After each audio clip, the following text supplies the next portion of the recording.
Hello everyone, champions એકેડમીમાં ફરી એકવાર તમારું સ્વાગત છે. તો આજે આપણે જોવાના છીએ કે ભાઈ જીપીએસસી ડીવાયએસઓનું પેપર સોલ્યુશન. બરાબર છે. તમે જેવી રીતે જાણો છો કે ભાઈ આપણે મોક ટેસ્ટ ચાલુ કરી દીધી છે, મોક ટેસ્ટ સિરીઝ રેવન્યુ તલાટી માટે. બરાબર છે. અને હવે તમે વિચારો કે જે રીતે તમે થંબનેલમાં વાંચી રહ્યા છો, બરાબર છે, કે ભાઈ બેઠે બેઠું પેપર આ 4 મોકમાંથી. એટલે કે એનો મતલબ એમ છે કે ભાઈ આપણે જે 4 મોક ટેસ્ટ અગાઉ કરી ચૂક્યા છીએ, બરાબર છે, એમાંથી મોટા ભાગના પ્રશ્નો છે એ ડીવાયએસઓમાં. તમે વિચારો કે ભાઈ રેવન્યુ તલાટીની મોક ટેસ્ટમાંથી જો આપણે ડીવાયએસઓ આપણી મોક ટેસ્ટમાંથી ડીવાયએસઓનો પેપર પૂછાતું હોય તો રેવન્યુ તલાટી માટે તો એ ખૂબ જ ઉપયોગી બની જાય છે. જો આ ઓલમોસ્ટ 25 જેટલા પ્રશ્નો છે એ મેથ્સ અને રીઝનિંગમાંથી પૂછાયેલા છે, બરાબર છે. એમાંથી 25 થી 30 હશે, બરાબર. એમાંથી આપણી પાસે 15 જેટલા પ્રશ્નો છે ઓલમોસ્ટ આપણી આ મોક ટેસ્ટમાંથી જે કોન્સેપ્ટ ફક્ત રકમ ચેન્જ થઈ એટલું જ હું તમને કહીશ કે ફક્ત રકમ બદલાય છે, બાકી કોન્સેપ્ટ પણ ઈ બરાબર છે. તો ચલો જોઈએ કે ભાઈ કઈ પ્રકારના પ્રશ્નો પૂછાયા છે અને આનાથી રેવન્યુ તલાટી જે આવનારી પરીક્ષા છે એમાં શું ફેરફાર પ્રશ્નોમાં થઈ શકે છે. તો આપણે અગાઉ પણ એ જોશું, બરાબર. ચલો, તો સૌથી પહેલો પ્રશ્ન છે કે જો એક વ્યક્તિ પાસે 10 રૂપિયા, 20 રૂપિયા, 50, 100, 200 ની કેટલીક નોટો છે અને દરેક પ્રકારની નોટોની સંખ્યા સમાન છે. તો તે વ્યક્તિ પાસે કુલ 7600 રૂપિયા હોય તો તે પાસે કુલ નોટોની સંખ્યા કેટલી હશે? જો આ પ્રકારનો પ્રશ્ન છે, તમે જો અહીંયા મેં તમને કીધું કે ભાઈ આપણે આ પ્રકારનો પ્રશ્ન કરી ચૂક્યા છે મોકમાં. મોક 3 ક્વેશ્ચન નંબર 11 તમે ચેક કરી લેજો. મોક ત્રીજી મોકનો 11મો ક્વેશ્ચન, બીજી મોકનો 11મો ક્વેશ્ચન, જે આ જ પ્રકારનો કોન્સેપ્ટથી આપણે ક્વેશ્ચન કરાવેલો છે. અહીંયા ફક્ત નોટોની જગ્યાએ સિક્કાઓ આપેલા હતા, બરાબર છે, બરાબર છે. અને આ જે 10, 20, 50, 100 અને 200 ની જગ્યાએ હતું 1 રૂપિયા, 2 રૂપિયા અને 5 રૂપિયાના સિક્કા, બરાબર. તો ચલો જોઈએ હવે કે ભાઈ આ પ્રકારનો પ્રશ્ન આપણે કઈ રીતે સોલ્વ કરીએ. ત્યાં આપણે ડીપમાં શીખી ગયા હતા. અહીંયા આપણે હું તમને ડાયરેક્ટ શીખવું છું કે ભાઈ જો આ પ્રકારનો પ્રશ્ન આવે ત્યારે તમારી સામે જો દરેક નોટોની સંખ્યા સમાન એવું કહી દીધું, એનો મતલબ એમ છે કે ભાઈ કોઈ માની લો કે ભાઈ 10 રૂપિયા છે, આ 20 છે, 50 છે, 100 છે અને 200 છે, આટલી નોટો છે. આ બધાનો સરવાળો કરો એટલે તમને સરવાળો શું મળશે? 10 ગુણ્યા 10 ને 20, 30, 30 ને 50, 80, 80 ને 50, 80 ને 100, સોરી, હા, 80 ને 100, 180, 180 ને 200 એટલે કે ભાઈ 380 રૂપિયા, બરાબર છે. એટલે ભાઈ જો આ બધાની એક એક નોટ લેવામાં આવે તો 380 રૂપિયા થાય વેલ્યુ, પણ આપણી પાસે કિંમત એટલી છે કે ભાઈ 7600 રૂપિયા છે, બરાબર છે.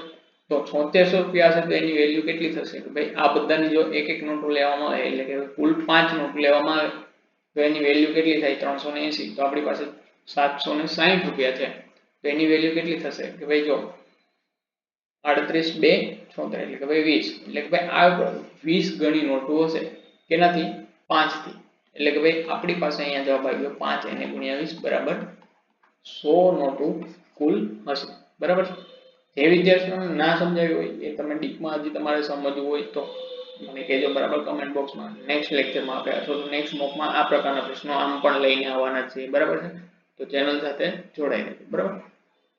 ચાલો હવે છે આ પ્રકારનો પ્રશ્ન કે ભાઈ સમય અને કાર્ય ચેપ્ટરનો પ્રશ્ન છે, બરાબર છે. જો આ પ્રકારના પ્રશ્નોમાં શું છે કે ભાઈ જો એક છાત્ર છે 10 કલાકમાં એક પુસ્તક લખી શકે છે, બીજો છાત્ર છે એક પુસ્તક લખવા માટે 15 કલાક લે છે. જો બંને છાત્ર મળી અને એ પુસ્તક લખે તો કેટલા સમયમાં પુસ્તક લખાશે, બરાબર છે. જો ડાયરેક્ટ પ્રશ્ન છે એટલે આપણે આમાં જેમ અગાઉ પણ શીખી ગયા ભાઈ ડાયરેક્ટ તમે લખી શકો ભાઈ 10 એને ગુણ્યા 15 એટલે કે બંને સંખ્યાનો ગુણાકાર અને છેદમાં બંને સંખ્યાનો સરવાળો 10 વત્તા 15 એટલે કે ભાઈ 150 ના છેદમાં 25, બરાબર છે. એટલે કે આપણો જવાબ આવશે 6 કલાક. પણ જો તમને આમાં ના સમજાય, જો તમારે કોન્સેપ્ચ્યુઅલ સમજવું હોય કે ભાઈ આ સૂત્ર ક્યાંથી આવ્યું, કઈ રીતે આવ્યું, તો હું તમને અહીંયા સમજાવું કે ભાઈ જો સમય અને કાર્ય ચેપ્ટરમાં 3 વસ્તુ અગત્યની હોય છે. સૌથી પહેલું સમય આપણને આપી દેવામાં આવે, કાર્ય શોધવાનું હોય છે અને કાર્ય ક્ષમતા, બરાબર છે. આ 3 વસ્તુ આપણે ખૂબ જ અગત્યની બની જાય, બરાબર છે. તો અહીંયા એવું કહેવાનું કે પહેલા વિદ્યાર્થીનો સમય છે 10 કલાક લે છે, બીજો વિદ્યાર્થી છે 15 કલાક લે છે અને જો આપણે કુલ કાર્ય શોધવું હોય, બરાબર છે, તો બંનેનો લસા લેવો પડે અને 10 અને 15 નો લસા આપણે અહીંયા જોઈએ તો ભાઈ 30 થઈ જાય, બરાબર. હવે આપણે એના ઉપરથી કાર્યક્ષમતા છે ભાઈ જો 10 કલાકમાં 30 જેટલું કામ કરે, ચલો માની લો કે ભાઈ 30 પુસ્તક છે 30 પાનાની છે, એટલે કે ભાઈ છે સમય 10 કલાકમાં 30 પાના લખે છે, બરાબર છે, તો એ 1 કલાકમાં કેટલા પાના લખશે? 3, બરાબર છે. એવી જ રીતે બીજો વ્યક્તિ છે એ 15 કલાકમાં 30 પાના લખે છે, એટલે કે ભાઈ એ 1 કલાકમાં 2 પાના લખતો હશે. હવે તમે વિચારો કે બંને સાથે મળી અને 1 કલાકમાં કેટલા પાના લખશે? 3 + 2 બરાબર 5 થઈ ગયા. સમજાય? હવે આપણે જોઈએ કે ભાઈ જો 1 કલાકમાં 2 5 પાના લખે છે, આપણે ટોટલ પાના લખવાના છે 30, તો કેટલી કલાક લાગશે? તો 30/5, એટલે કે આપણી પાસે અહીંયા પણ જવાબ આવી જશે 6 કલાક, બરાબર છે. જો અહીંયા મારો પ્રશ્ન અહીંયા એટલો જ છે કે ભાઈ તમને ડિટેલમાં સમજાઈ જવું જોઈએ કોન્સેપ્ટ, પછી તમે આ સૂત્ર તમે ડાયરેક્ટ પણ લખી શકો છો. આ શોર્ટકટ કઈ રીતે આવી એનું તમારે વિસ્તૃતમાં પણ માહિતી જોતી હોય તો આપણે આગળ શીખવી દઈશું, બરાબર છે. પણ આ તમને કોન્સેપ્ટ ક્લિયર હોવો જોઈએ. આ સૂત્ર તમને ટાઈમે યાદ આવે ના આવે, બરાબર છે, કે બંનેનો ગુણાકાર છેદમાં બંનેનો સરવાળો, તો પણ તમને આટલું તો ખબર હોવું જોઈએ કે ભાઈ સમય આપી દીધો, આપણે કાર્ય મળી જશે અને કાર્ય ઉપરથી કાર્યક્ષમતા મળી જશે અને એના ઉપરથી આપણે જવાબ શોધી લઈશું, બરાબર. જો આ પ્રકારનો પ્રશ્ન છે, હવે પણ આપણે મોક 2 માં ક્વેશ્ચન નંબર 7 અને મોક 3 માં ક્વેશ્ચન નંબર 2 ઓલરેડી આવી ચૂક્યો છે અને કરાવી ચૂકી છે, બરાબર. ચલો જો આ પણ અહીંયા ખૂબ જ એક આ તો સરસ એવું છે કે ભાઈ તમે રકમ જોજો. આગળનો પ્રશ્ન આપણે શીખી ગયા, એમાં શું છે 10 કલાક છે અને 15 કલાક છે, બરાબર. હવે અહીંયા જોઈએ આપણે કે ભાઈ અહીંયા શું છે, તમે જો હું તમને થોડું ઝૂમ કરી દઉં તો તમને રકમ દેખાય. ભાઈ જો નરેશ એક કામ છે એ 12 દિવસમાં પૂરું કરે છે અને વિજય છે એ 18 દિવસમાં પૂરું કરે છે. બંને મળીને કેટલા દિવસમાં કામ પૂરું કરશે? છે કઈ રકમમાં ફેરફાર તમે વિચારો. આપણે અહીંયા ચેનલ ઉપર PYQ સિરીઝ એટલે કે ભાઈ ડેઈલી શોર્ટ્સ અપલોડ કરતા હતા, બરાબર છે, અને કરીએ છીએ. તો એ શોર્ટ્સ માંથી જ બેઠો પ્રશ્ન છે, ફક્ત નાનો એવો રકમમાં ફેરફાર છે, 10 અને 15 આપેલા છે, 12 અને 18 ની જગ્યાએ, બરાબર છે. ચલો તો બસ આ જ પ્રકારે તો તમે સમજી શકો છો કે ભાઈ આપણી મોક કેટલી તમને પરીક્ષામાં ઇમ્પોર્ટન્ટ બની શકે. હવે જોઈએ નેક્સ્ટ પ્રશ્ન કે ભાઈ 6 વ્યક્તિઓ મહેશ, નીરવ, ઓમ, પ્રકાશ, કૌશલ ને રવિ વર્તુળમાં કેન્દ્ર તરફ મોં કરીને પત્તા રમી રહ્યા છે, બરાબર છે.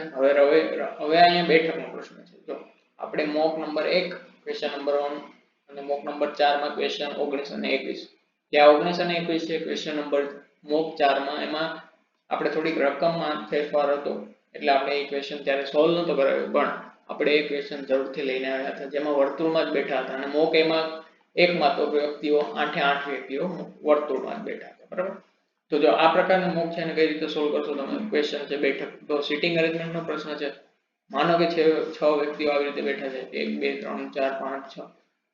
જો અહીંયા કેન્દ્ર તરફ મોં રાખીને કહેવાનો મતલબ શું છે કે ભાઈ જો તમે આવી રીતે બેઠા છો, ટેબલ અહીંયા હશે, તો તમારી આ જે ડાબી બાજુ થઈ એ આ વ્યક્તિની ડાબી બાજુ થઈ ગઈ, બરાબર છે, અને આ એની જમણી બાજુ થઈ ગઈ. એવી રીતે આ વ્યક્તિ હશે એની પણ ડાબી બાજુ અને આ જમણી બાજુ થઈ ગઈ. તો એટલા માટે તમને કહેવામાં આવે કે ભાઈ તમને એની દિશા ખબર પડી જાય ભાઈ કોની ડાબી બાજુમાં કોણ બેઠું છે, બરાબર. ચલો તો હવે આપણે જોઈશું કે ભાઈ જો રવિ મહેશ અને નીરવની વચ્ચે બેઠો છે. આ છે રવિ, માની લો મહેશ અને નીરવની વચ્ચે બેઠો છે. આવી રીતે પણ થાય અને આવી રીતે પણ થાય કે ભાઈ જો એનો મતલબ એવો નથી કે ભાઈ મહેશ ડાબી બાજુ અને નીરવ જમણી બાજુ બેઠો છે. એવું પણ હોઈ શકે કે ભાઈ નીરવ છે ડાબી બાજુ અને મહેશ જમણી બાજુ બેઠો હોય. તો આપણે આ બે પ્રકારની સંભાવના લઈને ચાલવું પડે, બરાબર. હવે એવી રીતે બીજું કહેવામાં આવે છે ભાઈ કૌશલ ઓમ અને પ્રકાશની વચ્ચે છે. ભાઈ જો કૌશલ છે એ ઓમ અને પ્રકાશની વચ્ચે છે, તો અહીંયા પણ તમારી પાસે બે સંભાવના આવશે કે ભાઈ જો કૌશલ છે પ્રકાશની ડાબી અથવા તો જમણી બાજુ કઈ બાજુ બેઠું હોય તમે નક્કી ના કરી શકો, બરાબર. હવે છે કે ભાઈ જો પ્રકાશ મહેશની તરત જ જમણી બાજુએ બેઠો છે, ત્યાં સુધી તમને ફિક્સ પોઝિશન ના મળે ત્યાં સુધી તમારે આ પ્રકારનું પેર ફોર્મેશન બનાવતી રહેવાની. જ્યારે પણ સિટિંગ અરેન્જમેન્ટનો પ્રશ્ન આવે એટલે કે બેઠકનો પ્રશ્ન આવે, તમને જ્યાં સુધી પરફેક્ટ એક્ઝેક્ટ માહિતી ના મળે કે ભાઈ કોણ ક્યાં બેઠું છે ત્યાં સુધી તમારે આ પ્રકારની પેર બનાવતી રહેવાની હોય છે, બરાબર. પછી ફક્ત આને તમારે અરેન્જ કરવાનું છે. અહીંયા આપણને પૂરી માહિતી આપી દીધી કે ભાઈ પ્રકાશ છે એ મહેશની તરત જ જમણી બાજુ બેઠો. ચલો માની લો કે ભાઈ મહેશ અહીંયા બેઠો છે, બરાબર. તો હવે પ્રકાશ ક્યાં બેઠો છે? અહીંયા તરત જમણી એટલે આ બાજુ, બરાબર છે. મહેશની જમણી બાજુ કઈ થઈ ગઈ? આ ડાબી અને આ જમણી. તો તરત જમણી બાજુ એટલે અહીંયા બેઠો છે. હવે અહીંયા શું કહેવામાં આવે છે આપણને કે ભાઈ પ્રકાશ છે એની ડાબી બાજુ કોણ છે? મહેશ છે. પણ અહીંયા એવું કહેવાનું છે કે પ્રકાશ અને કૌશલ બાજુમાં છે, બરાબર છે. અને કૌશલ છે એ પ્રકાશ અને ઓમની વચ્ચે છે. તો જો આ થઈ ગઈ પ્રકાશની ડાબી બાજુ, પણ ડાબી બાજુમાં અહીંયા મહેશ છે એટલે કે આપણી આ સંભાવના નહીં આવે, આપણે આ સંભાવના પ્રમાણે ચાલવું પડશે, બરાબર છે. તો આ પ્રકાશ થઈ ગયો, આ થઈ ગયું કૌશલ અને અહીંયા આવી જશે ઓમ, બરાબર છે. એવી જ રીતે મહેશ માટે શું છે કે ભાઈ મહેશ માટે પણ બે સંભાવના છે, જેની ડાબી બાજુ આર છે અને જમણી બાજુ પણ આર છે કે ભાઈ રવિ છે. તો અહીંયા તો જમણી બાજુ તો પેક છે, પ્રકાશ છે, એટલે કે આ સંભાવના નહીં આવે, એની આ સંભાવના સાચી પડશે. એટલે કે ભાઈ મહેશ, રવિ અને નીરવ, બરાબર. તો અહીંયા થઈ ગયું ભાઈ, જો રવિ છે એ મહેશ અને નીરવની વચ્ચે પણ આવી ગયો છે, કૌશલ છે એ ઓમ અને પ્રકાશની વચ્ચે પણ આવી ગયો છે, અને મહેશ છે એ પ્રકાશની ડાબી એટલે કે ભાઈ પ્રકાશ છે મહેશની જમણી બાજુ પણ આવી ગયો.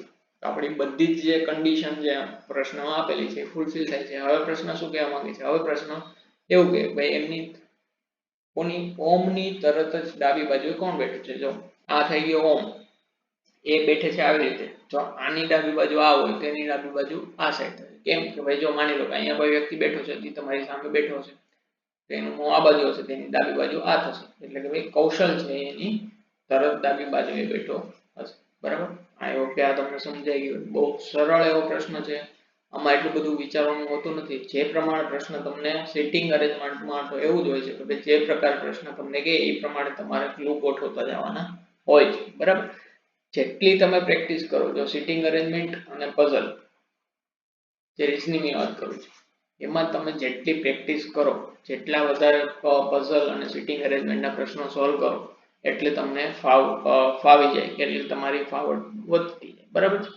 ચલો હવે છે કે ભાઈ ડાયરેક્શન ડિસ્ટન્સનો પ્રશ્ન છે, અને આ પ્રકારનો પ્રશ્ન આપણે મોક 3 અને 4 બંનેમાં બે પ્રશ્નો ઓલરેડી કરી લીધા છે. એટલે કે ભાઈ આ જ પ્રકારનો પ્રશ્ન હશે, બરાબર. ચલો જોઈએ કે ભાઈ ભરત છે એ પોતાની શાળાથી ઉત્તર દિશામાં જાય છે. ચલો માની લો કે આ કોઈ શાળા છે અહીંયા, અને શાળાથી છે ભરતભાઈ 10 કિલોમીટર જાય છે, બરાબર. આ 10 કિલોમીટર થઈ ગયું. હવે તે ડાબી બાજુ વળીને તે 20 કિલોમીટર જાય છે. જો આ ઉત્તર દિશા થઈ ગઈ, ઉત્તર દિશાની ડાબી બાજુ એટલે કે ભાઈ આ બાજુ થઈ જશે, બરાબર. અને એ કેટલું જાય છે? 20 કિલોમીટર. અહીંયા આપણે ધ્યાન રાખવાનું છે કે ભાઈ આ 10 કિલોમીટર જો આપણે એટલી લાઈન દોરીએ તો 20 કિલોમીટર આપણે એનાથી અંદાજિત બમણી લાઈન હોવી જોઈએ, કે 2 ગણી લાઈન હોવી જોઈએ, બરાબર છે. આ 20 કિલોમીટર થઈ ગયું, બરાબર છે. અને પાછો ડાબી બાજુ જો અહીંયાથી પાછા ડાબી બાજુ એટલે કે ભાઈ નીચેની બાજુ એટલે દક્ષિણ, પશ્ચિમની ડાબી બાજુ કઈ થાય? દક્ષિણ, બરાબર છે. તો એ નીચેની બાજુ જશે. નીચેની બાજુ કેટલા કિલોમીટર જાય છે? 10 કિલોમીટર, બરાબર છે. અને આ બંને લાઈન ઓલમોસ્ટ સરખી જશે, બરાબર છે.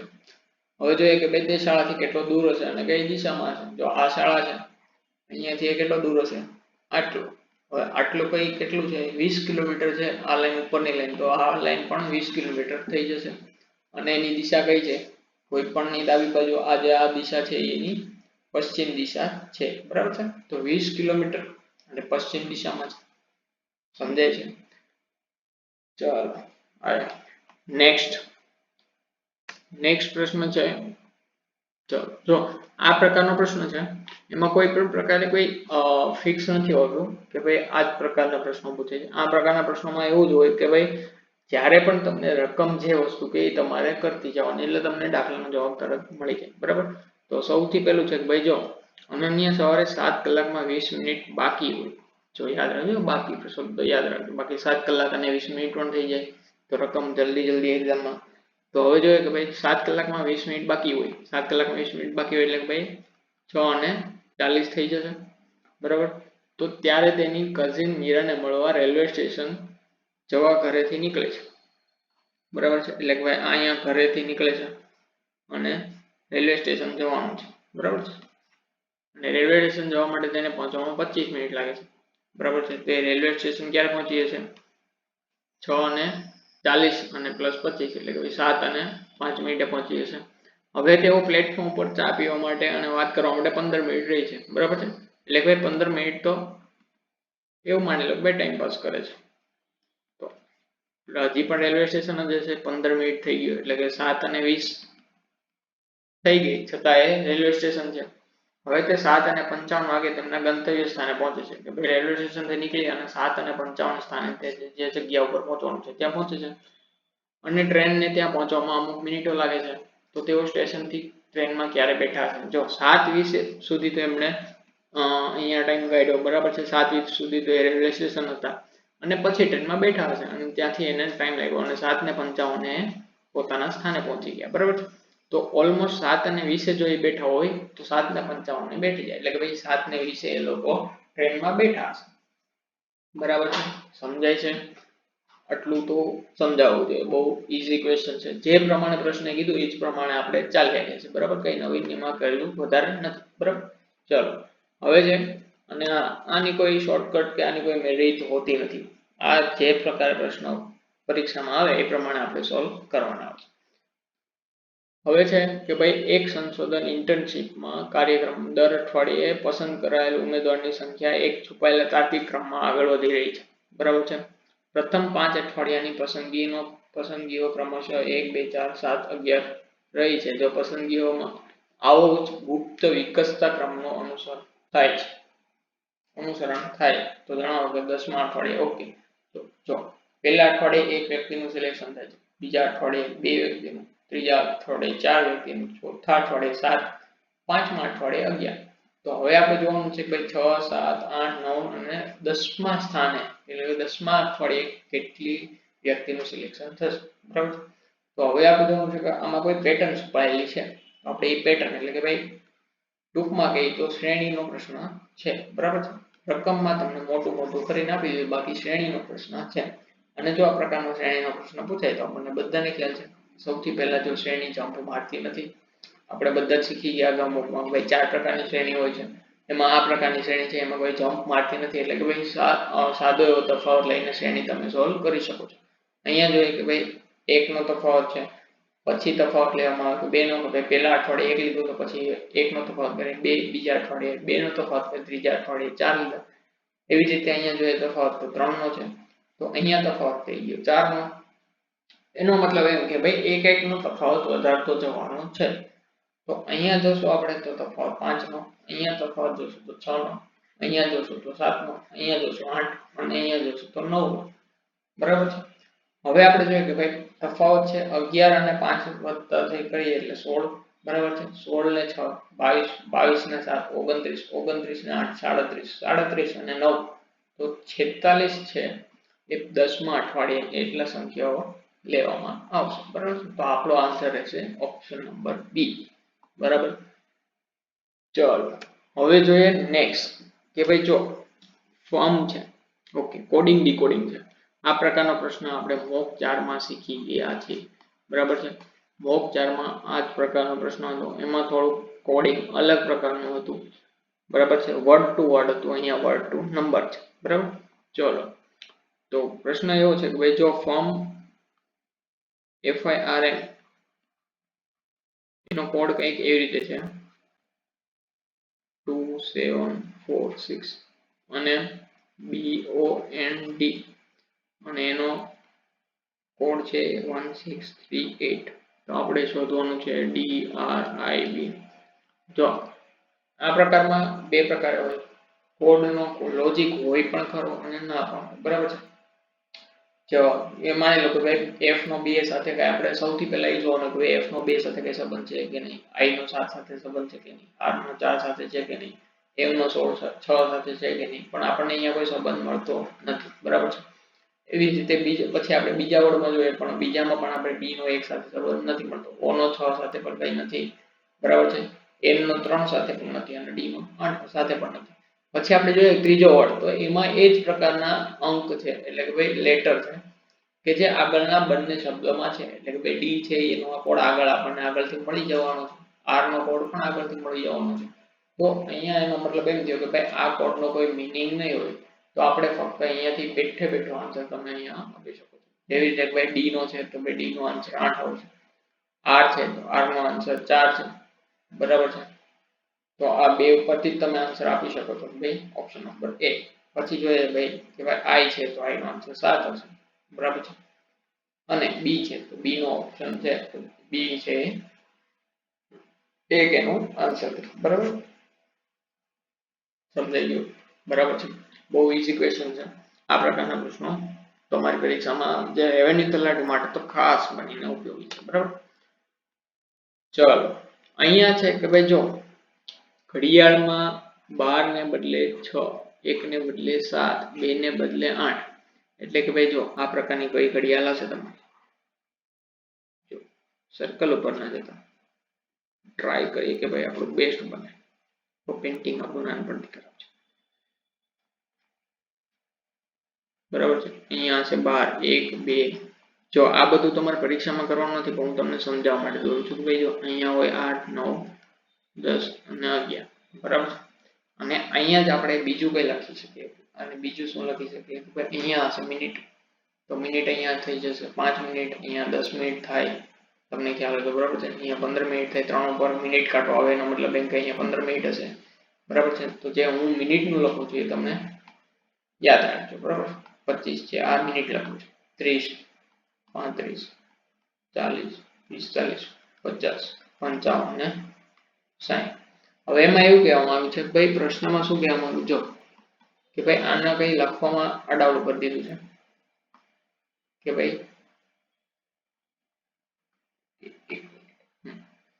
આ કોઈ ઘડિયાળ છે અને એમાં લખવામાં એવું આવે છે કે ભાઈ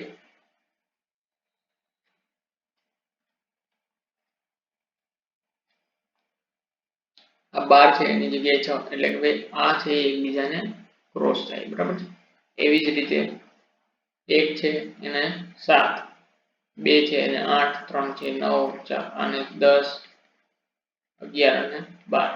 તો આવી રીતે અહીંયા 1, 2, 3, 4 અને 5. અને સાથે સાથે મિનિટ પણ ચેન્જ થાય છે. તો મિનિટ કેટલી છે તમે જોઈ શકો છો કે ભાઈ અહીંયા છે મિનિટ કેટલી છે કે ભાઈ 6 સાથે 30 મિનિટ છે, 7 સાથે 35 છે, 8 સાથે 40 છે, 9 સાથે 45 છે અને 10 સાથે 50. અહીંયા 55, અહીંયા 60, અહીંયા 5, 10, 15, 20 અને 25. આ પ્રકારે મિનિટ પણ ચેન્જ થઈ જશે. બરાબર છે, તો હવે આપણો પ્રશ્ન એ છે કે ભાઈ જો આ મિનિટમાં અંકોમાં પણ ફેરફાર થાય છે. બરાબર છે, મિનિટના અંકો. તો સામાન્ય ઘડિયાળમાં 5 વાગે અને 10 મિનિટ થાય, એટલે ભાઈ જો સામાન્ય ઘડિયાળમાં 5 અને 10 વાગે એટલે કેટલી ક્યાં પહોંચે કાંટો, ભાઈ કલાકનો કાંટો હશે 5 ઉપર હશે. બરાબર છે, અને મિનિટનો કાંટો એ 2 ઉપર હશે. બરાબર છે, તો એવી જ રીતે આપણે અહીંયા 2 ની જગ્યાએ 7 લીધેલી છે, એટલે કે મિનિટનો કાંટો છે એ 35 હશે. બરાબર છે, સોરી 2 ની જગ્યાએ 8 લીધેલ છે, 2 ની જગ્યાએ 8. હા, તો આપણો મિનિટનો કાંટો 8 ઉપર હશે અને કલાકનો કાંટો 11 ઉપર હશે. બરાબર છે, સમજાય છે? તો એનો મતલબ એમ છે કે ભાઈ નવી ઘડિયાળમાં કેટલા વાગ્યા હશે, નવી ઘડિયાળમાં જે 11 વાગ્યા હશે અને 40 મિનિટ થઈ છે. બરાબર છે, તો આપણો અહીંયા ઓપ્શન રહેશે આન્સર ઓપ્શન નંબર બી. જો આ બધું તમને સમજાવવા માટે છે. અહીંયા તમે ડાયરેક્ટ પણ કરી શકો છો કે ભાઈ જો 2 ની જગ્યાએ 8 લેવામાં આવે છે એટલે કે ભાઈ 10 મિનિટ હશે, 2 ની જગ્યાએ 40 મિનિટ હશે અને 5 ની જગ્યાએ 11 લેવામાં આવે છે તો 11 ને તમે કહી શકો છો. બરાબર, 5 ની જગ્યાએ 11 અને 10 ની જગ્યાએ 40, સીધે સીધું તમે આ લખી શકો છો. આ તો તમને સમજાવવા માટે કે ભાઈ જો આ પ્રકારનો પ્રશ્ન આવી રીતે સોલ્વ થાય. બરાબર છે, ચલો હવે જોઈએ કે ભાઈ જો 7 વર્ષ પહેલા રાધિકા અને તેના પતિ મયંકની ઉંમરનો સરવાળો અ વર્ષ હતો. જો એ એજ નો પ્રોબ્લેમ છે. બરાબર છે, એજ એન્ડ પ્રોબ્લેમ એટલે કે ઉંમર આધારિત પ્રશ્નો છે. આ પ્રકારનો પ્રશ્ન આપણે જોઈએ કે ભાઈ કઈ રીતે સોલ્વ થાય. તો અહીંયા કીધું કે ભાઈ જો એટલે કીધું રાધિકા અને પ્લસ મયંક એમની ઉંમર 7 વર્ષ પહેલા અ હોય તો હાલમાં એની ઉંમર થઈ જશે 7 વર્ષ, અ વત્તા 14. બરાબર છે, એવી જ રીતે એમના બે બાળકો છે અર્પણ અને કૃપા. તો અર્પણ અને કૃપા તેમની ઉંમર 5 વર્ષ પહેલા 5 વર્ષ પછી 5 વર્ષ પછી એમની ઉંમરનો સરવાળો છે એ 2 વર્ષ છે. તો અત્યારે એમની ઉંમર કેટલી થઈ જશે 10 માઇનસ 2 માઇનસ 10. ભાઈ જો સમજાય છે? કે ભાઈ જો પહેલાની ઉંમર છે તો અત્યારે બંનેના ઉંમરમાં 7 નો વધારો થઈ જશે તો એ 7 છે એ કેટલા આવી જશે 14 અને પછીની ઉંમરનો સરવાળો કીધો તો બેની અત્યારની ઉંમર છે એ 5 ઓછી થઈ જશે એટલે કે ભાઈ સરવાળામાં કુલ 10 નો ઘટાડો થશે બરાબર આટલું સમજાય છે હવે આપણે કીધું શું છે કે ભાઈ તો હાલની કુલ ઉંમરનો સરવાળો છે તો આ બધાનો સરવાળો કરવાનો છે તો આ બધાનો સરવાળો શું થશે અ વત્તા 14 વત્તા બ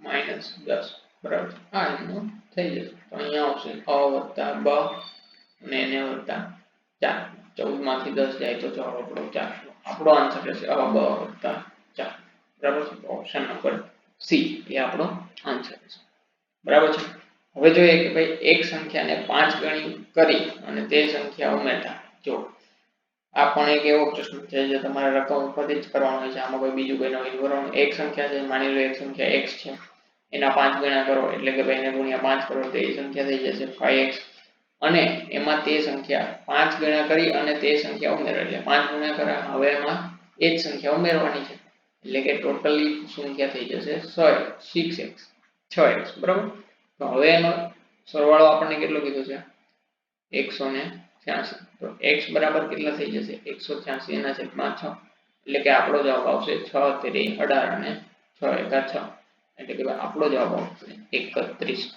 બહુ ઈઝી ક્વેશ્ચન હતો ચલો નેક્સ્ટ તો આ પ્રકારના પ્રશ્નો એવા હોય છે જે તમને જો એકવાર ઇન્સ્ટિક એટલે કે ભાઈ તરત ખ્યાલ આવી ગયો તો આવી ગયો બરાબર છે બાકી તમારે આને સ્કીપ કરવો સૌથી સારું પણ આપણે આપણી પરીક્ષામાં એટલું લેવલ આવતું નથી કે આપણને ખ્યાલ ના આવે કોઈ લોજિક ખબર ના પડે લોજિક આપણને પકડાઈ જાય છે જો અહીંયા આ પ્રકારનો પ્રશ્ન છે 4 12 7 42 6 30 અહીંયા ક્વેશ્ચન માર્ક છે અહીંયા 20 છે અહીંયા છે 3 અને 6 જો સૌથી પહેલા આપણે જો હું અહીંયા તમને પ્રશ્ન તો બધાને સોલ્વ કરતા આવડતા હોય હું અહીંયા શીખવું ભાઈ જો પ્રશ્ન આવો કંઈક નવીન આપણી સામે આવી ગયો તો આપણે શું કરવાનું અહીંયા આપણે લોજિક ગોતવાનો હશે કંઈક આ બે સંખ્યાઓ છે તો ભાઈ 4 અને 12 ની વચ્ચે શું લોજિક છે એને ગુણ્યા 3 થાય બરાબર કે 4 તેરી 12 થાય આપણને એટલી ખબર પડી હવે આપણે જોઈએ કે ભાઈ 7 અને 42 નું તો ભાઈ એને ગુણ્યા 6 થાય બરાબર છે તો 7 6 42 થાય 6 અને 30 નો ગુણાકાર કરીએ તો આપણને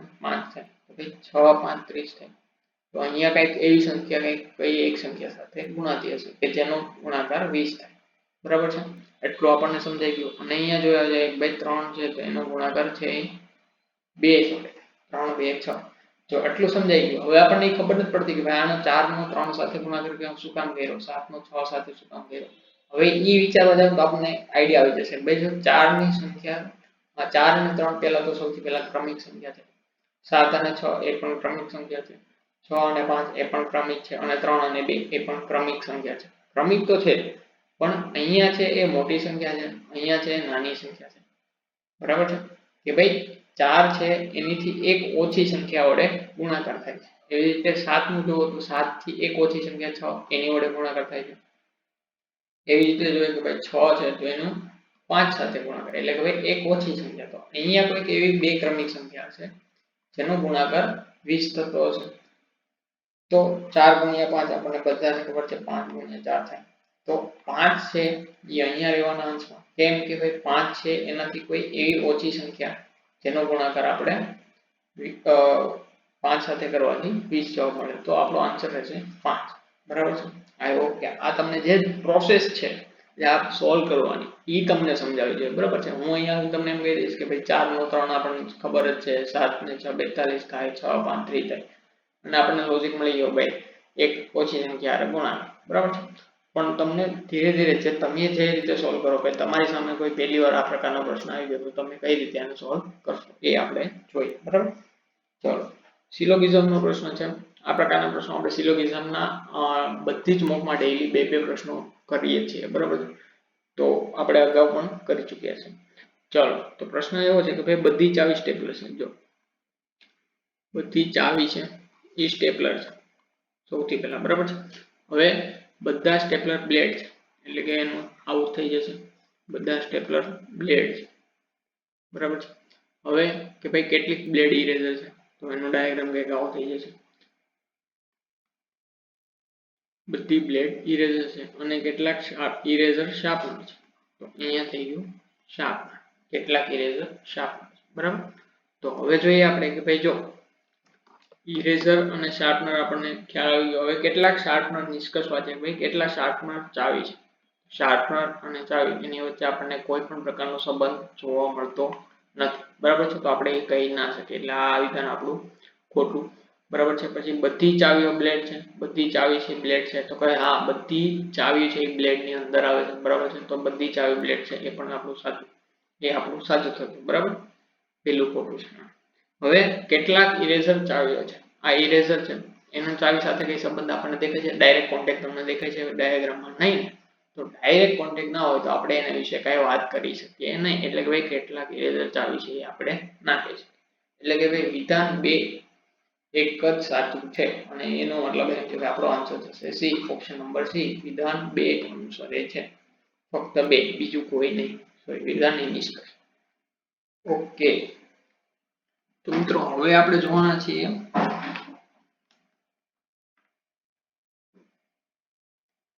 એક જ મિનિટ. ઓકે,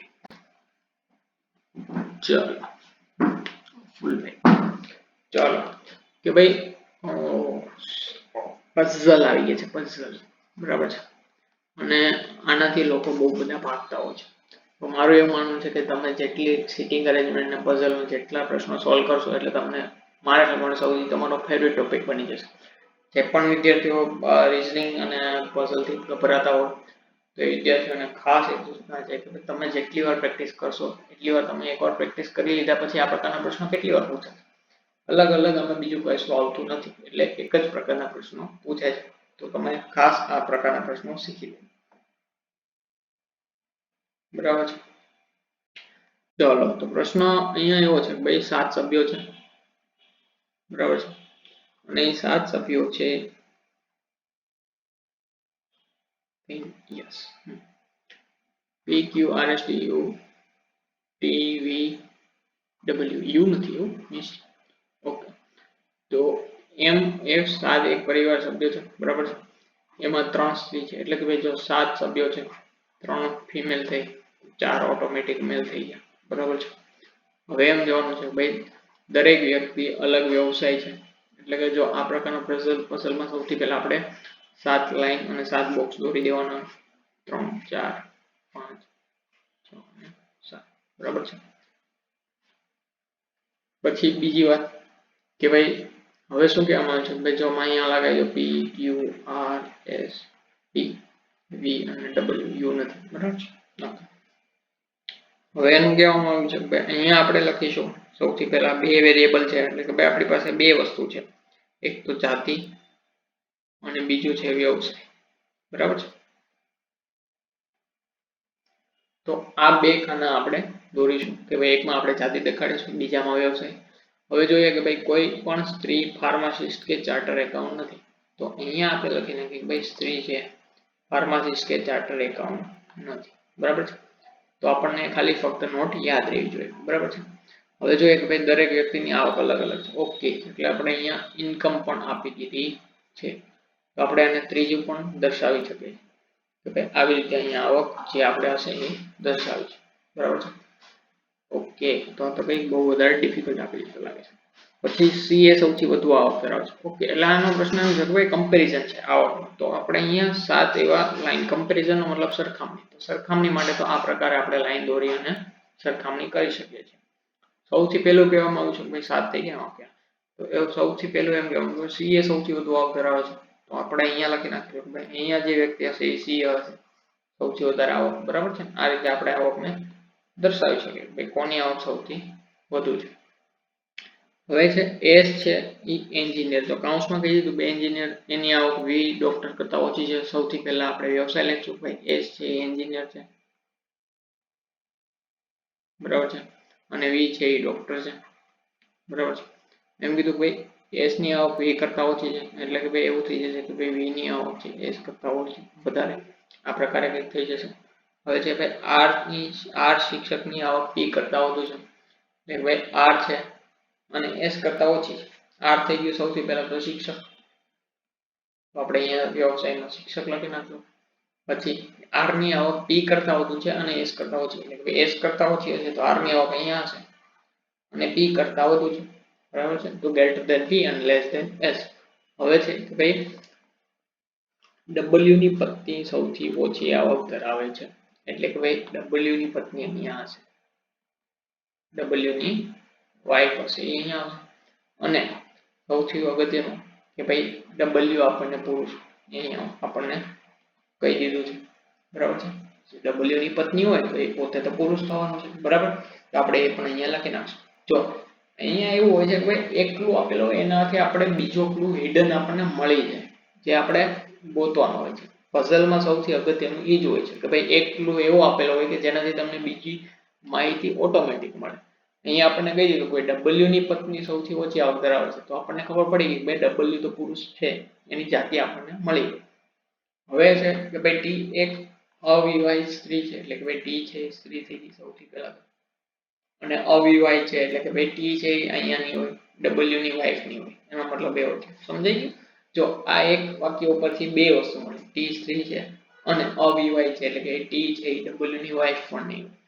હવે તે વકીલ છે, બરાબર છે, તો અહીંયા આપણે મૂકી દઈએ એનો વ્યવસાય વકીલ, અને તેની આવક ક્યુ કરતા વધુ અને પી કરતા ઓછી છે. ભાઈ ક્યુ કરતા વધુ અને પી કરતા ઓછી, તો અહીંયા આવી જશે ટી અને ક્યુ કરતા વધુ, એટલે કે ભાઈ આપણે એ ડબલ્યુ વાળું યાદ રાખી લઈશું, બરાબર છે, ક્યુ. તો આપણે અહીંયા જોઈએ ને તો ભાઈ મોટા ભાગે ત્રણ વસ્તુ આપણને 6 વ્યક્તિઓની આવકનો કમ્પેરિઝન મળી ગયું, બરાબર. તો પણ હવે જોઈએ આપણે કે ભાઈ વી તો છે ડોક્ટર છે, તો સીએ તો છે નહીં, બરાબર. વી છે, જ્યાં વી છે એ ડોક્ટર છે, સીએ તો નહીં હોય, તો વી અહીંયા નહીં હોય, તો વી થી શરૂઆત કરીએ તો V S R P T અને ક્યુ, ટોટલ 6 વ્યક્તિ મળી ગયા. તો સીએ હશે એ કોણ હશે, બાકી હોય તો એ ડબલ્યુ, તો ડબલ્યુ સામે આપણે લખી દઈએ સીએ, બરાબર છે. તો આપણને મળી ગયું કે અહીંયા હતી ડબલ્યુ ની વાઇફ હતી, ડબલ્યુ ની વાઇફ કોણ મળી ગયું, ક્યુ, તો આ થઈ ગઈ એક સ્ત્રી, બરાબર છે, અને ક્યુ થઈ ગઈ. હવે અહીંયા જો યાદ રાખજો, તમને પહેલા જ કહેવામાં આવ્યું હતું ફાર્માસિસ્ટ અને સીએ છે એ સ્ત્રી નથી. આપણી પાસે બે વ્યવસાય બચ્યા, ફાર્માસિસ્ટ અને આર્કિટેક્ટ. તો ફાર્માસિસ્ટ છે સ્ત્રી ના હોય તો અહીંયા છેલ્લું હોય તો ઈ જ આવે, તો ફાર્માસિસ્ટ માટે આ એક જ વ્યક્તિ હોય તો, અને છેલ્લો વ્યવસાય હોય તો એ આર્કિટેક્ટ હોય, બરાબર. તો હવે આપણે જોઈએ કે ભાઈ આપણને આટલી માહિતી મળી ગઈ છે. હવે વધારાની માહિતી આપણને કોઈ માહિતી આમાંથી મળશે નહીં. હવે જોઈએ પ્રશ્ન શું છે. પ્રશ્ન એવો છે કે ભાઈ નીચેનામાંથી કોની આવક સૌથી ઓછી છે, તો સૌથી આવક ઓછી કોની હશે, નીચેનામાં છે પી ક્યુ અને આર. પી ક્યુ અને આર માં સૌથી ઓછી આવક કોની હશે, આવક માટે આપણે અહીંયા જોઈશું પી ક્યુ અને આર ની વચ્ચેમાં ક્યુ ની આવક સૌથી ઓછી હશે, બરાબર. તો આપણો આન્સર છે ઓપ્શન નંબર બી. પી નો વ્યવસાય શું છે, તો પી નો વ્યવસાય શું છે, તો પી નો વ્યવસાય આપણે થઈ જશે ફાર્માસિસ્ટ, બરાબર છે. તો ઓપ્શન નંબર એ. એવી જ રીતે કેટલા સભ્યો શિક્ષક થી ઓછી આવક ધરાવે છે. જો આ પ્રશ્ન પણ કંઈક સરસ મજાનો છે કે ભાઈ કેટલાક વ્યક્તિઓ છે શિક્ષક થી ઓછી આવક ધરાવે છે. શિક્ષક થી ઓછી આવક ધરાવતા વાળા વ્યક્તિઓ છે એ 4 છે, બરાબર. તો અહીંયા આપણો ઓપ્શન નંબર ડી સાચો આન્સર થશે 4, બરાબર છે. જો પઝલ થી ખબર આવવાનું હોય છે, દીવાનું હોતું જ નથી, બરાબર છે. જેટલી માહિતી આપે એટલું તમે પુટ કરતા જાઓ આમાં કોષ્ટક બનાવી લો અને એમાં માહિતી પૂરતા જાઓ એટલે તમને આન્સર આસાનીથી મળી જશે, બરાબર. ચલો હવે છે જો આ પ્રકારનો પ્રશ્ન છે ને આપણે મોક ટેસ્ટ, એટલે કે ભાઈ 7 તારીખે એક્ઝામ હતી, 7 તારીખે સવારે 9 વાગે આ પ્રકારનો પ્રશ્ન, આ જ પ્રકારનો પ્રશ્ન જે આ શહેરના નામ છે ને, શહેરના નામ પણ એ જ હતા, બસ ફરક એટલો હતો કે એ આપણે રકમ સોલ્વ એટલે નતો કરી કે એમાં રકમમાં ભૂલ હતી, જેમાં તમને રકમમાં ભૂલ નથી, રકમમાં ડિટેલ માહિતી ઓછી હતી, બરાબર છે. ટાઈપિંગ ઓછું, ટાઈપિંગ મિસ્ટેક હતી એ જે રીતે આપણે વર્તુળ કરી બંનેમાં, બાકી એ બંને પ્રશ્નો આપણે તમે જોઈ શકો છો મોક 4 માં, બરાબર છે. તો જોઈએ આપણે કે ભાઈ આમાં શું કહેવા માંગે છે. જો વર્ક શું છે અહીંયા પણ એવું છે કે ભાઈ 5 મિત્રો છે, આકાશ, બીજા, કિરણ, દીપક અને ઈશા મુંબઈથી 5 જુદા જુદા શહેરો અમદાવાદ, વડોદરા, રાજકોટ, સુરત અને ભાવનગરની યાત્રા 5 જુદા જુદા પરિવહનના માધ્યમ એટલે કે ભાઈ જો 5 વ્યક્તિ છે તો આપણે 5 કોષ્ટક દોરીશું 5 નું બરાબર છે અને 5 એના નામ લખી નાખીશું. સૌથી પહેલું છે આકાશ, પછી છે બીજા, પછી છે કિરણ, પછી છે દીપક અને ત્રીજું છે ઈશા. ચલો 5 બરાબર. ચલો એટલે કે હવે અહીંયા જોશું કે ભાઈ 2 લાઈન દોરીશું. કેમ? સૌથી પહેલું કે ભાઈ કયા શહેરમાં જાય છે અને બીજું કે પરિવહનનું માર્ગ શું છે બરાબર. પરિવહનનું માધ્યમ શું છે. તો સૌથી પહેલા જોઈએ કે ભાઈ ક્લુ શું છે. ભાઈ જે વ્યક્તિ અમદાવાદ ગયો તેણે હોડી દ્વારા મુસાફરી કરી ન હતી. તો અહીંયા ન ના વાંચો ને તો તમારું આખું પઝલ ખોટવું પડે બરાબર છે. એટલે એ ખાસ ધ્યાન રાખવું. તો આપણે અહીંયા જોઈ લઈએ કે અમદાવાદ વાળો છે એ હોડીમાં તો નથી જતો બરાબર. હવે એમ કીધું કિરણ કાર દ્વારા સુરત ગયો અને બીજા વિમાન દ્વારા વડોદરા ગયો. તો અહીંયા બીજા શબ્દો આપણને ખ્યાલ ના આવે કે ભાઈ આ નામ છે તો આપણે બીજાને બીજું વાંચતા બોટાડે ચડી જાય પરીક્ષામાં બરાબર. તો અહીંયા કીધું કે ભાઈ કિરણ છે એ કાર દ્વારા સુરત ગયો. કિરણ છે તો શહેર છે એ સુરત છે. ચલો મને કઈ પેન લખી તમને બરાબર. ઓકે કિરણ છે એ સુરત ગયો અને કાર દ્વારા ગયો. એવી રીતે બીજા છે એ વિમાન દ્વારા ગયા છે અને વડોદરા ગયો છે બરાબર. હવે દીપક હોડી દ્વારા મુસાફરી કરે છે એટલે કે ભાઈ દીપકભાઈ છે એ હોડીમાં જાય છે. તો આની ઉપરથી તમે વિચારો આની ઉપરથી તમે શું કહી શકો? ભાઈ દીપકભાઈ છે અમદાવાદ નહીં જતો કહી શકો ને, કેમ કે હોડી દ્વારા જે જાય એ અમદાવાદ નથી જતો. એટલે ટૂંકમાં આનો મતલબ એ છે કે ભાઈ તમે એકબીજાને જોડો. એકબીજાની માહિતી જે અધૂરી તમને ઇનડાયરેક્ટ માહિતી એને કહેવાય ઇનડાયરેક્ટ માહિતી આપેલી બરાબર. તો એને જોડવી પડે એને જ આપણે પઝલ કહીએ બરાબર. જ્યારે ઈશા છે એ ટ્રેન દ્વારા મુસાફરી કરે છે. ઈશા છે એ ટ્રેન દ્વારા મુસાફરી કરે છે. તો હવે આકાશ જ છે ને. આકાશ પાસે શું હોય છે ભાઈ? વિમાન, કાર, હોડી, ટ્રેન તો જતી રહી. તો ટ્રેન, વિમાન, કાર અને હોડી જતી રહી. તો બસ હોય છે બરાબર છે. તો અહીંયા આપણે લખીએ બસ. હવે આપણને શું કીધું કે મુંબઈ બસ દ્વારા અમદાવાદ અને રાજકોટ સાથે જોડાયેલું નથી. જો કે ભાઈ બસ દ્વારા છે એ રાજકોટ કે અમદાવાદ નથી જતું. તો વડોદરા સુરત જતું અને અહીંયા રાજકોટ કે અમદાવાદ નથી જતો. રાજકોટ કે અમદાવાદ ન જતું હોય તો વૈધું શું? ભાવનગર બરાબર છે. અને આપણને ખ્યાલ છે કે ભાઈ અમદાવાદ છે એ હોડી દ્વારા નથી જવાતું. તો અહીંયા હોડી વાળા અમદાવાદ નહીં આવે તો અમદાવાદ અહીંયા આવશે. અને છેલ્લે જે વૈધું એ રાજકોટ. તો આ પ્રકારે કંઈક તમારે ક્લુ કનેક્ટ કરવાના હોય છે જ્યારે પણ પઝલ આપણી સામે આવે ત્યારે બરાબર છે. અહીંયા ફક્ત મને એટલો જ પ્રશ્ન છે કે ભાઈ આ પ્રકારના પ્રશ્નો છે પઝલ છે એ તમને બેન્કિંગ એક્ઝામમાં જોવા મળે બરાબર છે.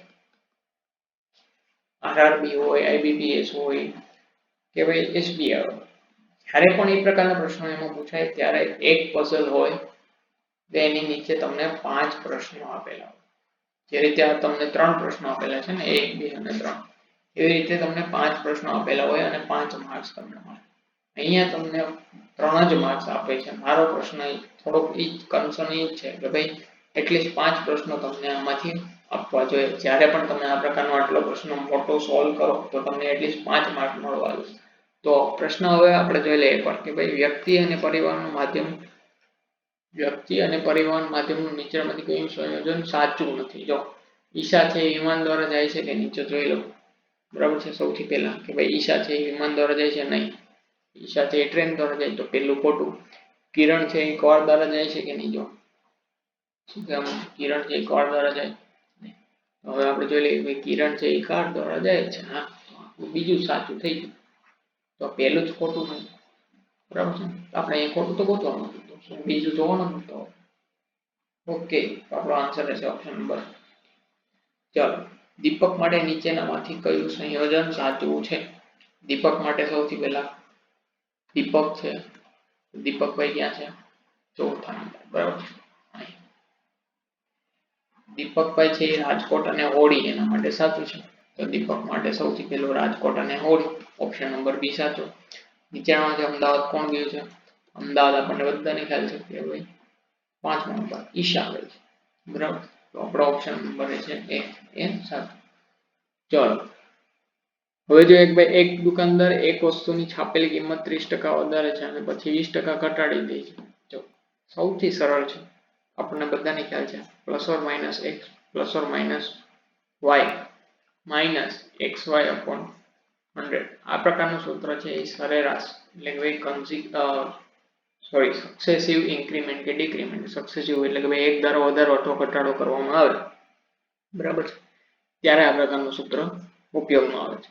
અહીંયા છે સૌથી પહેલા કે 30% વધાર્યું એટલે કે માની લો કે 30% નો વધારો થયો, માઇનસ 20% નો ઘટાડો છે એટલે આપણે માઇનસ લખીશું 20 માઇનસ 30 ગુણ્યા 20 અને છેદમાં 100.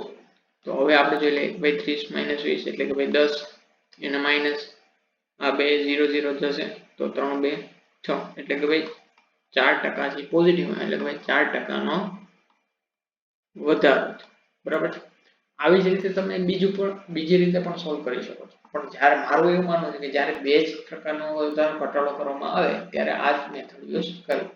તો બીજી રીત કઈ છે કે ભાઈ જો તમને જો ગુણોત્તરને પ્રમાણ આવડતું હોય અથવા તો અપૂર્ણાંકમાંથી ટકાવારી આવડતી હોય તો તમારું સૌથી પહેલું કે 30% નો વધારો એટલે કે ભાઈ માની લો કોઈ સંખ્યા 10 છે એમાં 30% નો વધારો એટલે તે સંખ્યા 13 થઈ જશે, બરાબર. એવી રીતે 20% નો ઘટાડો માની લો એ સંખ્યા 5 10 બરાબર. 20% નો મતલબ છે 5 માંથી 4 અને જો એ સંખ્યા 10 ને 10 રાખીએ તો એમાં 8, બરાબર છે. તો હવે આ બેનો ગુણાકાર કરીએ તો 100 થશે અને આ બેનો ગુણાકાર કરીએ તો 13 7 51 13 104. તો અહીંયા આપણે જોઈએ કે ભાઈ 100 છે તો એ સંખ્યા 104 થઈ ગઈ એટલે ભાઈ 4% નો વધારો થાય, બરાબર. તો આ રીતે પણ તમે એને સોલ્વ કરી શકો છો. આ છે એ સક્સેસિવ રીત છે, સક્સેસિવ મેથડ છે, એને તમે આમાં અપ્લાય કરી શકો છો. જ્યારે બે અથવા બે થી વધારે જે પ્રકારના જ્યારે વધારો ઘટાડો કરવામાં આવે ત્યારે આ મેથડનો યુઝ થાય છે, બરાબર. ચલો, પણ જ્યારે બે જ હોય ત્યારે તમે આ આરામથી યુઝ કરી શકો છો. ચાલો હવે જોઈએ નેક્સ્ટ, બહુ ઈઝી છે, સિરીઝનો પ્રશ્ન છે, વર્ડ સિરીઝ છે.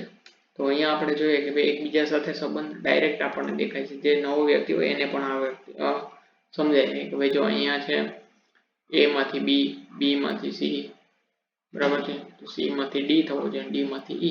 સૌથી પહેલો વર્ડ d, પછી આપણે જોઈએ o છે તો o માંથી p અને x છે તો x થી y. તો d p y આ આપણો આન્સર છે ઓપ્શન નંબર બી, બરાબર.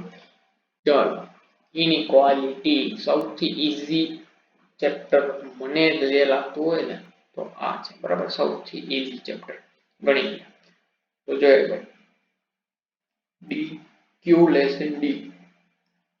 સૌથી પહેલા d થી q જાઓ તો ગ્રેટર ધેન ની નિશાની આવે છે, બરાબર છે કે ભાઈ. તો આપણો ઓપ્શન નંબર 1 સાચો થઈ જશે. એવી જ રીતે a c થી a, c less than a. જો અહીંયા જશો c લેસ ધેન a તો એના માટે જોશો કે તમે અહીંયા બે નિશાની છે એકબીજાની વિરુદ્ધ નિશાની છે, બરાબર છે. તો આનો આન્સર તમે ન આપી શકો કોઈ નીચે, એટલે કે ભાઈ c લેસ ધેન a છે એ ખોટું છે, બરાબર. ચલો, તો અહીંયા આપણું થઈ ગયું માત્ર તારણ એક સાચું. હવે જોઈએ આ પ્રકારનો પ્રશ્ન. આ ખૂબ જ સરસ એવો પ્રશ્ન છે. આ પ્રકારના પ્રશ્નો છે ને બેંકિંગની મેઇન્સ એક્ઝામ આવે છે. ખબર નહીં આ લોકો અહીંયા કેવી રીતે લઈને આવી જાય છે. ડીવાયએસઓ ની એક્ઝામ છે, પ્રિલિમ્સ એક્ઝામ છે, બરાબર છે, અને ડાયરેક્ટ અહીંયા મતલબ કોપી પેસ્ટ કરી લે છે દર વખતે, મને એવું લાગે છે. તો સૌથી પહેલા જોઈએ કે ભાઈ જો આ પ્રકારનો પ્રશ્ન છે પણ અહીંયા આપણે ફક્ત એટલું જોવાનું છે કે ભાઈ નીચેનામાંથી સૌથી પહેલા પ્રશ્ન વાંચો કે ભાઈ નીચેનામાંથી n એ p ની દાદી અથવા તો નાની છે એવું નીચેનામાંથી કયું દર્શાવે છે, બરાબર.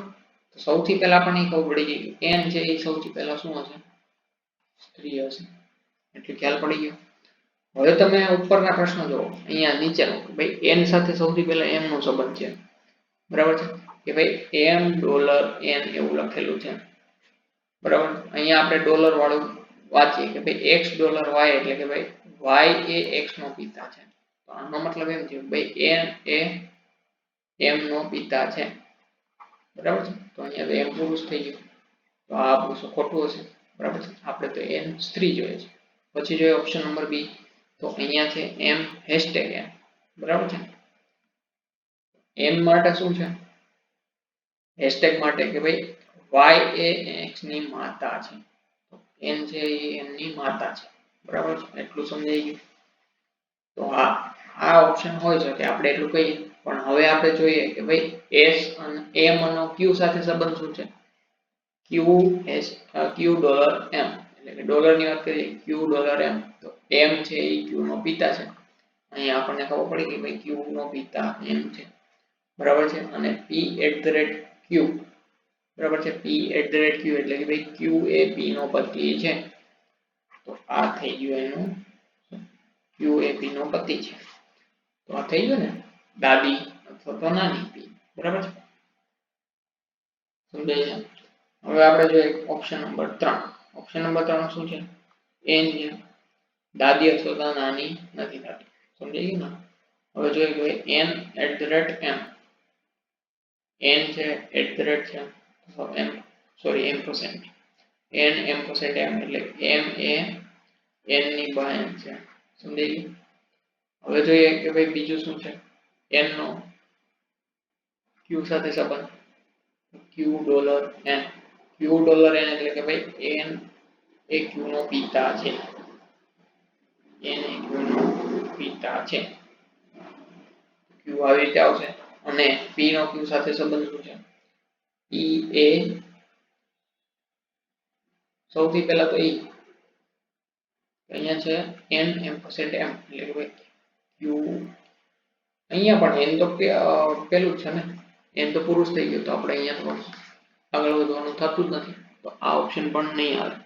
અહીંયા મારો પ્રશ્ન કન્સર્ન એ છે કે જો p શું છે, આપણે એકવાર ધ્યાને ડ્રો કરી લઈએ કે ભાઈ p @ q એટલે કે ભાઈ p છે, q એ p નો પતિ થશે, q એ p નો પતિ થશે, તો p આવી રીતે થશે. પછી q ડોલર m, તો m એ q નો પિતા થશે, તો m એ q નો પિતા થશે, તો આ આનો સસરા થશે. તો પણ નાની નહીં આવે, મારે આ સંબંધ થઈ ગયો નાની સાસુમાના સાસુ. હવે કઈ રીતે આને સમજાવું કે ભાઈ એના સસરાના માં છે, એને દાદી એક ટાઈપે કહી શકો, બરાબર છે, પણ મારા ખ્યાલમાં ઓપ્શન આમાંથી એક પણ નહીં એ આવવો જોઈએ, બરાબર છે. બાકી તમે મને આનો કમેન્ટ બોક્સમાં જણાવજો આન્સર કે કઈ રીતે આવે છે, આનો શું આન્સર આવે છે, બરાબર. ચલો, મારા ખ્યાલ પ્રમાણે તો આનો ઓપ્શન નંબર ડી આવવો જોઈએ. ચલો, હવે છે કે ભાઈ તનિષ ઉત્તર દિશા તરફ મુખ રાખીને ઊભો છે, બરાબર છે. તનિષ છે, તો આ પણ ડાયરેક્શન ડિસ્ટન્સ છે. આને પણ આપણે સોલ્વ નથી કરતા, આ બહુ ઈઝી ક્વેશ્ચન છે. આને પણ તમે મને આન્સર છે આનો કમેન્ટ બોક્સમાં જણાવજો. હેન્ડરાઇટિંગ ઉપર તો જરીકે નહીં જતા. ચલો, હવે જોઈએ ભાઈ કેટલીક ચેનલ એ મોબાઈલ છે, સિલોગિઝમ છે. ચલો એકવાર ટ્રાય કરી દોરી શકીએ ફટાફટ. એક ચેનલ કેટલીક ચેનલ એ મોબાઈલ છે, આ ચેનલ થઈ ગઈ, આ મોબાઈલ થઈ ગયા, બરાબર છે. કેટલાક મોબાઈલ કમ્પ્યુટર છે, કમ્પ્યુટર થઈ ગયા. કેટલાક કમ્પ્યુટર છે સ્ટેશન થઈ ગયા, સ્ટેશન. ચલો, તો આ પ્રકારનો આપણો કંઈક ડાયાગ્રામ છે. હવે કહેવાનું છે કેટલાક સ્ટેશનની ચેનલ છે, સ્ટેશન અને ચેનલ વચ્ચે કંઈ સંબંધ છે નહીં, તો આપણે કંઈ ના કહી શકીએ, બરાબર. કેટલાક મોબાઈલ સ્ટેશન છે, કેટલાક મોબાઈલ સ્ટેશન છે, મોબાઈલ અને સ્ટેશન વચ્ચે કંઈ કનેક્શન નથી, તો એ પણ આપણું ખોટું. કેટલાક કમ્પ્યુટર ચેનલ છે, કેટલાક કમ્પ્યુટર છે એ ચેનલ છે, તો કમ્પ્યુટર અને ચેનલ વચ્ચે પણ કોઈ પણ પ્રકારનો સંબંધ નથી.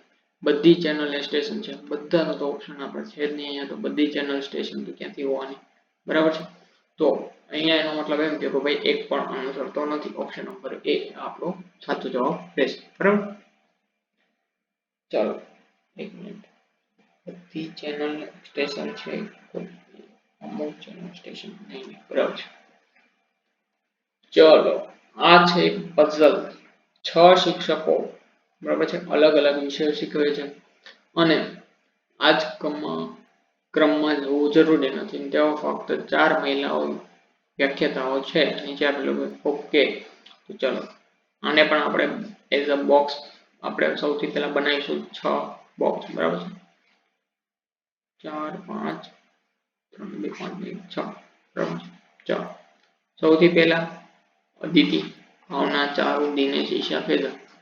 તો અહીંયા લખીશું અદિતિ, ભાવના, ચારુ, દિનેશ, ઈશા, ફેઝલ, બરાબર છે, અને વિષય, બરાબર છે, આટલું જ છે એમાં, બીજું કઈ તો છે નહીં. ચલો, ભાવના એન્થ્રોપોલોજી શીખવે છે. ચલો, એટલે અહીંયા થઈ ગયું ભાઈ એન્થ્રોપોલોજી. આપણે એન્થ્રો લખીએ ટૂંકમાં. જો ટૂંકમાં આ સોલ્વ આવી રીતે ટૂંકમાં એટલે લખવું ભાઈ તમને સમજાવવું જોઈએ, પેપર ઉપર ચેક કરવા ન થવાનું રફ કામ માટે તમારે, એટલે કે તમારો સમય બચવો જોઈએ. એન્થ્રોપોલોજી પૂરું લખવાની કોઈ જરૂર નથી, બરાબર. ચલો, કોઈ પણ વ્યાખ્યાતા ઇકોનોમિક્સ કે એન્વાયરમેન્ટ શીખવતા નથી. જો મહિલા છે એ એન્વાયરમેન્ટલ સાયન્સ કે ઇકોનોમી શીખવતા નથી, બરાબર છે. આટલું તમારે યાદ રાખવાનું. તો હવે આપણે જોઈએ આગળ નેક્સ્ટ કહેવાય અદિતિ એ ફિલોસોફી શીખવે છે અને તે સૌથી વૃદ્ધ છે. તો હવે અહીંયા કમ્પેરિઝન પાછી થઈ ગઈ. ઓકે, તો આપણે કમ્પેરિઝન પાછી કરી દઈએ. 6 એટલે કે ભાઈ સરખામણી કરવાની છે અને અહીંયા છે ઉંમરની સરખામણી છે. તો અહીંયા આવી ગઈ અદિતિ સૌથી વૃદ્ધ અને ફિલોસોફી શીખવે છે. તો અદિતિ ક્યાં છે? અહીંયા, બરાબર છે. ચલો આપણે પેન ચેન્જ કરી દઈએ તમને ખબર પડે. પછી જે ચારુ પોલિટિકલ સાયન્સ શીખવે છે. ચારુ છે એ પોલિટિકલ સાયન્સ શીખવે છે. ચારુ થઈ ગયું પોલિટિકલ સાયન્સ, બરાબર છે. અને તે ફેઝલ કરતા મોટી છે, એટલે ભાઈ ચારુ હશે એ ફેઝલ કરતા મોટી હશે, બરાબર. સૌથી નાની વયનો વ્યાખ્યાતા એન્વાયરમેન્ટલ સાયન્સ શીખવે છે. એન્વાયરમેન્ટલ સાયન્સ કોણ શીખવે છે? સૌથી નાની વયનો વ્યક્તિ, બરાબર છે. અને એ પુરુષો છે, તો એન્વાયરમેન્ટલ સાયન્સ છે એ અહીંયા આવશે, બરાબર છે. હવે અને ઈશા સૌથી નાની છે નથી, ઈશા સૌથી નાની નથી, બરાબર છે. તો ભાઈ ઈશા છે એ એન્વાયરમેન્ટલ સાયન્સ તો પણ નહીં ભણાવતી કેમ કે સ્ત્રી છે, બરાબર. દિનેશ ઇકોનોમિક્સ શીખવે છે, તો ઇકોનોમિક્સ થઈ ગયું અહીંયા. મિક્સ ચાલે હો ભાઈ, ગુજરાતી ઇંગ્લિશ ઇકોનોમિક્સ. અને તો એનો મતલબ એમ કે પુરુષ કોણ હોય તો ફેઝલ, અને ફેઝલ ઇકોનોમિક્સ અને એન્વાયરમેન્ટલ સાયન્સ પુરુષ શીખવે છે, અને એન્વાયરમેન્ટલ બેચું ઇકોનોમિક્સ દિનેશ પાસે હોય ગયું. તો એન્વાયરમેન્ટલ સાયન્સ છે એ ફેઝલ શીખવે છે, અને એન્વાયરમેન્ટલ સૌથી નાની ઉંમરનો વ્યક્તિ છે, બરાબર છે. તો અહીંયા આપણે લખીશું ફેઝલ એ એન્વાયરમેન્ટલ સાયન્સ શીખવે છે. ચારુ કરતા મોટો છે. દિનેશ છે એ ચારુ કરતા મોટો છે, બરાબર છે. અને ભાવના અને ઈશા કરતા નાનો છે. ભાવના અને ઈશા કરતા નાનો છે, બરાબર. તો અહીંયા આપણે સમજી શકો છો ઈશા વિશે શું હતું. ચલો અહીંયા કઈ સબ્જેક્ટ કયો હોય તો આપણે બતાવ્યો ખાલી સબ્જેક્ટ છે સાયકોલોજી. તો ઈશા છે એ સાયકોલોજી શીખવે છે, અને ઉંમર જોવા જઈએ તો અહીંયા આવી જશે ચારુ, અહીંયા આવી જશે દિનેશ, બરાબર છે. અદિતિ આવી ગઈ. ભાવના અને ઈશા કરતા નાનો છે, અને સૌથી નાની વયનો વ્યક્તિ છે. ઈશા સૌથી નાની નથી. તો ભાવના અને ઈશા અહીંયા એકબીજાને કોણ નક્કી એ બીજાનું સ્થાન નક્કી નહીં થાય કે ભાવના અને દિશા અહીંયા પણ આવી શકે, અથવા તો દિશા અને ભાવના આ રીતે, બરાબર છે. એટલે કે ભાઈ ભાવના અને દિશાનું સ્થાન આપણે નક્કી નહીં કરી શકીએ. દિનેશ કરતા મોટા છે ખ્યાલ છે, બરાબર છે, પણ એનું સ્થાન નક્કી નહીં. ચલો, તો નેક્સ્ટ છે કે સૌથી નાની વયનું શિક્ષક કોણ છે? સૌથી નાની વયનું કોણ કહેવાય? સૌથી નાની વય છે ફેઝલ છે, સૌથી નાની વયનો વ્યક્તિ છે. તો આપણો આન્સર થયો ઓપ્શન નંબર સી. ઈશા કયો વિષય શીખવે છે? ઈશા કયો વિષય શીખવે છે? ઈશા છે સાયકોલોજી શીખવે છે, બરાબર. તો આપણો ઓપ્શન છે ઓપ્શન નંબર એ. ચાલો હવે ત્રીજો પ્રશ્ન કે ઉંમર મુજબ ફેઝલ થી એક ક્રમ ઉપર મોટા શિક્ષક કોણ છે? ઉંમર મુજબ જોઈએ તો ફેઝલ થી એક ક્રમ ઊંચો, એટલે કે ભાઈ છેલ્લેથી એક ક્રમ આગળ જે છે 4. તો ઓપ્શન નંબર સી 4 એ આપણો આન્સર રહેવાનો છે. ચાલો જો મિત્રો આ તો આપણું કે ભાઈ ડીવાયએસઓ નું ક્વેશ્ચન પેપર, બરાબર છે. તમને આ પ્રશ્નો કેવા લાગ્યા? જો તમે મોક જોશો, બરાબર છે, 1 થી 4, 1 2 3 4 મોક આપણે ઓલરેડી કરી ચૂક્યા છે. ચારે ચારના પ્રશ્નો તમે એકવાર સોલ્વ કરજો. તમે જાતે તમે અનુભવ કરશો કે આ જ પ્રકારના પ્રશ્નો છે એ ડીવાયએસઓ માં પૂછાયેલા છે, બરાબર છે. હવે આપણે જો રેવન્યુ તલાટીની વાત કરીએ તો આપણી પાસે બચેલા છે ટોટલ 5 દિવસ, અને આ 5 દિવસમાં આપણે ડેઈલી મોક ચાલુ જ રાખવાના છે, બરાબર છે. અને આની ઉપરથી તો આપણે વધારે અનુમાન લગાવી શકીશું કે ભાઈ કયા પ્રકારના પ્રશ્નો પૂછાઈ શકે છે રેવન્યુ તલાટીમાં, બરાબર છે. અને આપણે બહુ જ એક્ઝેક્ટ એ જ પ્રકારના પ્રશ્નો લાવવાના પણ છીએ જે તમને પરીક્ષામાં પૂછાઈ શકે છે, બરાબર. તો જો ચેનલમાં તમે નવા હોય તો તમે પહેલા 1 થી 4 મોક જોવો, તો તમને આઈડિયા આવશે કે નહીં ખરેખર આ જ પ્રકારના પ્રશ્નો છે આપણે મોકમાં કરેલા છે, બરાબર. બાકી જો શોર્ટ્સ સિરીઝ મેં તમને શોર્ટ્સ પણ બતાવી દીધું, ભાઈ શોર્ટ્સ 4 હતો ઓલરેડી આપણે આ ચેનલ ઉપર આપણે ચાલુ કરી દીધા છે. શોર્ટ્સ 4 માંથી બેઠો પ્રશ્ન હતો, ફક્ત 10 અને 15 ની જગ્યાએ રકમમાં હતું 12 અને 18. તો આ આપણો હતો શોર્ટ્સ ની રકમ, આ હતું ડીવાયએસઓમાં પૂછાયેલો પ્રશ્ન, બરાબર. તો એના ઉપરથી પણ તમે અનુમાન લગાવી શકો છો કે ભાઈ આપણે આ ચેનલ ઉપર બહુ જ એક્ઝામને લક્ષીને જ કન્ટેન્ટ આપે છે, બરાબર. અહીંયા હું તમને કોઈ પણ પ્રકારે ઇમ્પ્રેસ કરવા નથી આવ્યો કે ભાઈ ચલો હું તમને કોઈ શોર્ટકટ વાળા પ્રશ્નો, જો શોર્ટકટ વાળા પ્રશ્નો મને પણ કરાવતા આવડે, પણ એનો કોઈ મતલબ નથી. તમે આ પેપર મને જો દેખાવો કે આમાં તમે આ પૂરા પેપરમાં કઈ જગ્યાએ તમને શોર્ટકટ વાપરેલી છે, કોઈ જગ્યાએ એવો પ્રશ્ન તમને મળ્યો જ્યાં તમને શોર્ટકટ વાપરવા મળી, તો તમે ધ્યાન રાખજો ખોટો કોઈ પણ પ્રકારના શોર્ટકટના ભ્રમમાં કે ભાઈ શોર્ટકટના ચક્કરમાં તમારો ટાઈમ વેસ્ટ ના કરતા, બરાબર છે. શોર્ટકટ ફક્ત તમને આકર્ષવા માટેનું એક સાધન છે, બરાબર. તો આપણે અહીંયા શોર્ટકટ નથી વાપરતા, આપણે અહીંયા ફૂલ રીતે તમને મેથડ બેઝિક થી શીખવવામાં આવે છે અને તમને પરીક્ષામાં કઈ રીતે સોલ્વ કરવો એ પણ અહીંયા શીખવે છે, બરાબર. બાકી જો તમને વિડીયો સરસ લાગ્યો હોય તો ચેનલને સબસ્ક્રાઇબ જરૂરથી કરજો, બરાબર છે. તમને એવું લાગ્યું હોય કે આપણે અહીંયા જે કન્ટેન્ટ મળે છે ખૂબ જ ઉપયોગી છે પરીક્ષામાં, તો તમે ચેનલને જરૂરથી સબસ્ક્રાઇબ કરજો, મિત્રો સાથે શેર પણ કરજો. અને ફ્રી પીડીએફ જે આપણે મોક ટેસ્ટ લઈએ છીએ એની ફ્રી પીડીએફ પણ આપણે ટેલિગ્રામ ચેનલ ઉપર મૂકીએ છીએ, અને જે મોક લઈએ છીએ એની સાથે સાથે +1 એક બીજી ફ્રી મોક ટેસ્ટ પણ આપણે ટેલિગ્રામ ચેનલ ઉપર ઓલરેડી મૂકી ચૂક્યા છે ઘણી બધી, બરાબર. તો એ પણ તમે જોઈન કરી લેજો. બાકી આનું સોલ્યુશન સાથેની પીડીએફ પણ તમને ટેલિગ્રામમાં મળી જશે, બરાબર. તો ચાલો મળીએ નેક્સ્ટ મોક ટેસ્ટ નંબર 5 માં મળીશું, બરાબર. ચલો ત્યાં સુધી 5 દિવસ છે તો તૈયારી ખૂબ જોશમાં કરજો, બરાબર. ચલો મળીએ next mock test number 5. Thank you so much.